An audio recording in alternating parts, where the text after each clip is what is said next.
शुरुआत सबसे पहले मुंगेर से बड़ी खबर की। जीतन राम मांझी का एक बड़ा बयान सामने आया। वजूद के आधार पर सीट देने की मांग जीतन राम मांझी ने की है। मांझी ने कैबिनेट छोड़ने तक की बात कह दी। बात अगर आगे बढ़ती है तो कैबिनेट छोड़ना पड़ेगा। तो जीतन राम मांझी की तरफ से एक बार फिर से यह बड़ा बयान दिया गया है। आपको बता दें कि जीतन राम मांझी लगातार सीटों की मांग कर रहे हैं और क्या कुछ कहा है, आइए आपको सुनाते हैं। वोटर तो हमको देने को तैयार हैं, तो फिर सीट हमको क्यों नहीं मिले? हमको ये करना है, एक प्रश्न करना है लोगों से। तो हम नहीं मांगेंगे, हम कहना चाहते हैं, हम हरियाणा नहीं चाहते हैं कि हमको कितना सीट दे दो, लेकिन मैं कहता हूं कि जो मेरा वजूद है उसके आधार पर हमको सीट दो।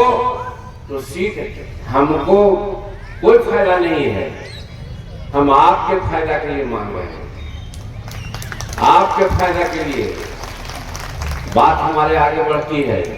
लगता है कि कैबिनेट हमको छोड़ना पड़ेगा।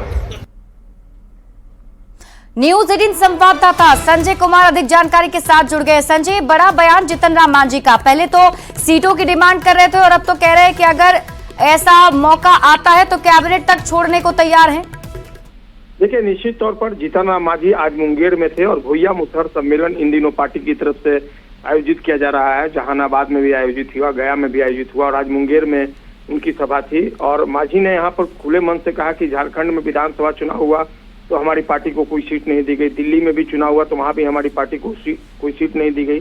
हालांकि उन्होंने नाम नहीं लिया बीजेपी का, लेकिन उन्होंने बीजेपी की ओर इशारा किया और कहा था कि हमने दिल्ली के लिए कोई सीट नहीं मांगी थी। इस पर मांझी ने सवाल खड़ा किया और कहा कि ये न्याय है क्या? हमारा कोई अस्तित्व नहीं है क्या? अगर बीजेपी का नाम लिए बगैर उन्होंने कहा कि हमारा कोई अस्तित्व नहीं है, इसलिए तो हमें सीट नहीं दी गई। जिन्हें हमारा जनाधार देखना हो वे हमारी सभाओं में आकर देख लें। आज मैं मुंगेर में हूँ और यहाँ कितने लोग आए हैं। रविवार और सोमवार की जनसभाओं में भी बहुत सारे लोग आए थे। उन्होंने खुले मन से कहा कि जब लोग हमारे साथ हैं, मेरे पास वोट बैंक है, तो हमें सीट क्यों नहीं दी जा रही है? उन्होंने प्रश्न किया। जीतन राम मांझी ने कि हमारा स्टैंड साफ है, जो हमारा अस्तित्व है उसके मुताबिक हमें सीट दी जाए। हम अपने फायदे के लिए नहीं बल्कि दलितों के फायदे के लिए सीट की मांग कर रहे हैं।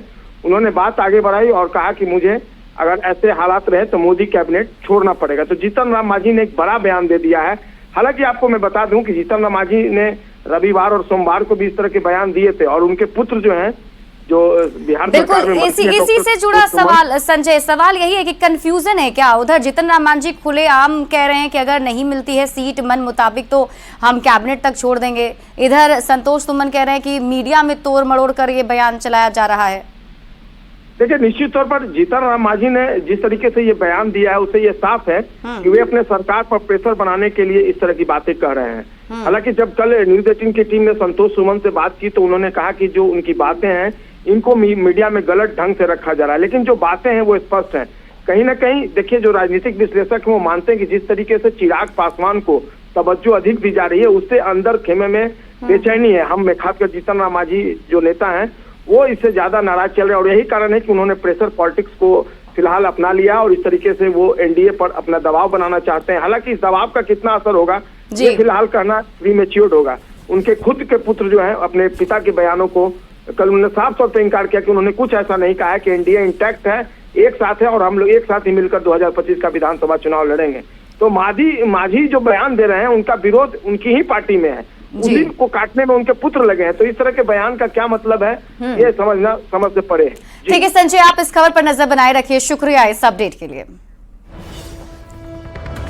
और आइए